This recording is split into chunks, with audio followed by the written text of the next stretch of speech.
Ahoj, dneska vám chci ukázat, jak si uděláte turbánek na skautský šátek, umotaný z parakordu 550, ale můžete použít i jiný šňůrky. Budeme potřebovat 0,8 metru parakordu 550, anebo klidně metr, to je ještě trochu lepší, nůžky, zapalováč a ještě tak nějaký předmět, na který je možné to navlíknout, ale ten není nutný.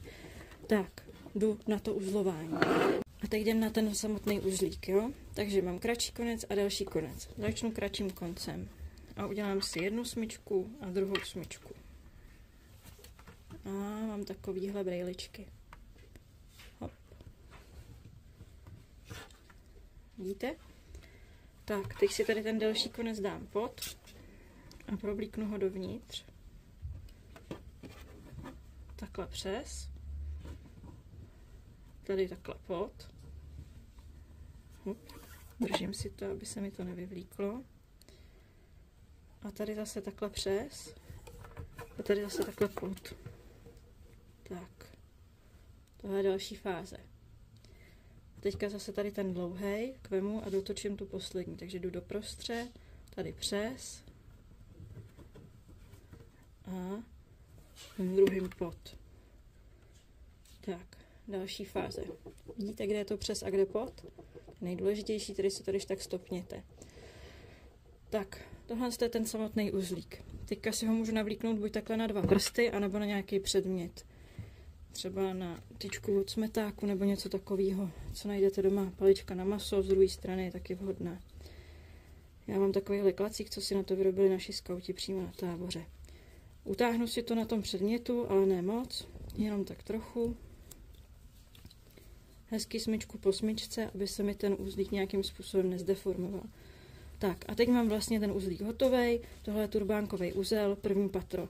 No a teďka si chci udělat vlastně ještě jedno patro, abych to měla takovýhle pěkný. Takže si vemu tu šňůrku, tu delší a kouknu se, kudy mi ta šňůra jde a pokreslím vlastně ještě jednou to, co už tam dole mám.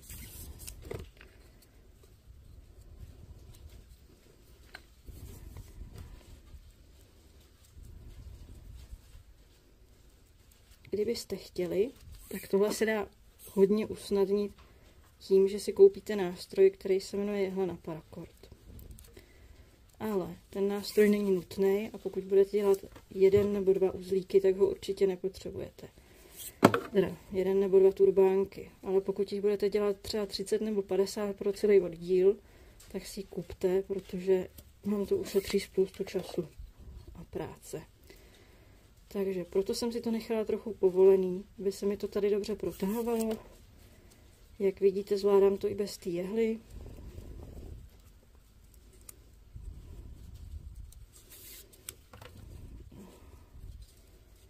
Všechny ty vlastně smyčky potřebuju zdvojit.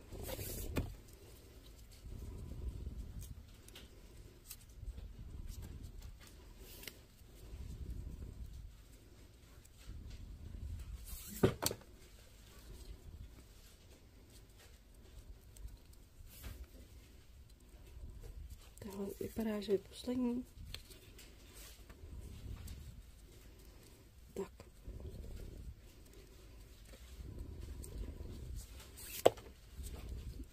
Tak a mám hotovo, ale aby to vypadalo opravdu pěkně, tak si to ještě musím dotáhnout. Dotáhnout si to musím takhle po jedné té smyčce, pořád budu otáčet dokola a dotahovat jednu za druhou, aby se mi ten uzlík nezdeformoval a zůstalo mi to takhle pěkný. Klidně pak můžu utahovat na druhou stranu, nebo to obtočit prostě celý dokola, to máte jedno, ale aby to bylo hezký. Tak, hotový turbánek, jak ho zakončím. Nůžky. Zastřihnu parakord, těsně u toho turbánku, vezmu si zapalovač. Parakord dám k plameni, ne do plamene. Buď si můžu nalíznout prst, nebo to udělat spodkem zapalovače. Přitavím, přimáčnu k tomu. Druhou půlku můžu buď takhle přiznat a máznout sem, ale budu mít viditelný dva konce, anebo můžu ten uzlík nebo ten spoj stavený schovat dovnitř. Pak doporučuji si to takhle zastřihnout směrem tady. Tak, když je to takhle roztřepený, tak se to taví trochu hůř, tak na to bacha. Doporučuji to, když tak mít čistý ten řez. A zase buď prstem, anebo nějakým předmětem, třeba jde také lžička použít. To hezky takhle zamáznu dovnitř a schovám to. No a turbánek mám hotovej. Krásný. Kdybyste ho chtěli dvoubarevnej, tak si uděláte to první patro s jednou barvou a to druhý patro budete vyšívat druhou barvou. Akorát potom budete mít dva konce přiznaný. Můžete ho udělat klidně i třípatrovej a tříbarevnej, anebo ho můžete udělat třípatrovej a jednobarevnej, akorát pak budete ty šňůrky potřebovat třeba tak 1,20 m. No a to je dneska ode mě všechno, tak nazdar.